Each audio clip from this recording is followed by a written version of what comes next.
In the third grade, I had this strange short teacher named Miss Todd. She was always super nice to me in class. She'd always call on me to do the fun activities first, compliment me whenever I did something, and was generally just very positive toward me. At the time, I thought she was perhaps my favorite person in the world. I remember even telling my mother about how much I loved Miss Todd. Anyways, one day, I sat down on my desk and opened it up to put crap in it, when shockingly, I saw that there was a Victoria's Secret magazine sitting in the pull-out drawer.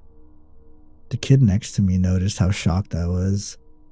I thought I was going to get in trouble, and we started talking about how I might have gotten there.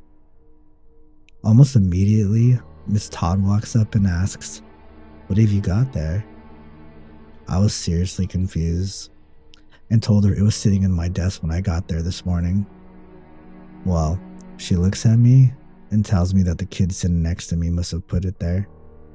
She kept repeating that statement over and over again to both him and me until I finally admitted that I guess he could have put it there. Maybe a few days after that, she approached me after class to tell me about this special trip I could go on if I kept doing good in class. It would be a trip with her and me to the Gulf of Mexico for the weekend. I remember being really excited about this at the time. However, suddenly she got replaced at the school and we got this new teacher that didn't like me as much. I was so heartbroken at the time. It wasn't until many years later that I realized how fucked up the situation was. It scares me thinking about it still.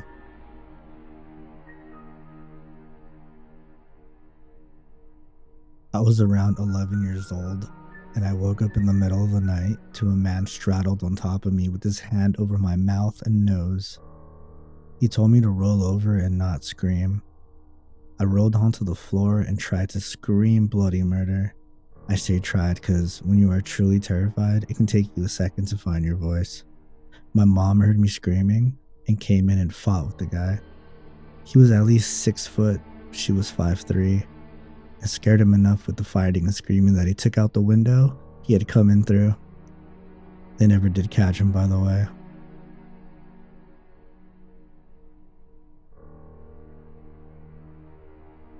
I was outside playing with my friends one afternoon. We were around 9 or 10. We lived in a quiet area. As we were playing, we noticed a man in a truck drive by over and over again. Each time he passed my friend's yard, he would drive slowly. We then realized that this man was recording us. It's one of those old handheld recorders. It freaked us out, to be honest. We ran inside their house and called his mom. She told him they needed to stay inside and that I should go home. I tried explaining that my mom wasn't home at the moment, but she still made me leave. I live about a mile or two down the road. I've never ran so fast in my life. I was terrified that Mal was going to find me as I was running back home. When my mom found out what happened, she was super pissed off. My friend's mom hadn't allowed me to stay at their house until she couldn't pick me up.